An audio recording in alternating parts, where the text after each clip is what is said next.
मुल्तान से खबर है, जहां पुलिस ने नेशनल मेडिकल कॉलेज से गुज़िश्ता शब अगवा होने वाली तालिबा को बाजियाब करवाकर 2 मुल्ज़िमान को गिरफ्तार कर लिया। तर्जुमान नेशनल मेडिकल यूनिवर्सिटी के मुताबिक गुज़िश्ता रात अगवा होने वाली तालिबा को बाहिफाजत बाजियाब करवा लिया गया। अगवा मुकदमा थाना कैंट में दर्ज किया था। अगवा में मुलव्विस मुल्ज़िमान को गिरफ्तार कर लिया गया। अगवा में मुलव्विस अब्दुर्रहमान नामी मुलाजिम को भी गिरफ्तार किया गया। वाक़े की इंक्वायरी के लिए सीनियर फैकल्टी मेंबरान पर मुश्तमिल कमेटी तश्कील दे दी गई।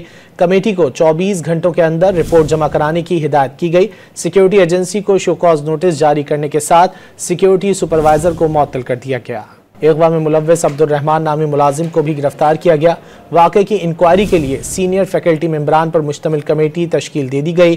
कमेटी को 24 घंटों के अंदर रिपोर्ट जमा कराने की हिदायत की गई। सिक्योरिटी एजेंसी को शो कॉज नोटिस जारी करने के साथ सिक्योरिटी सुपरवाइजर को मुअत्तल कर दिया गया।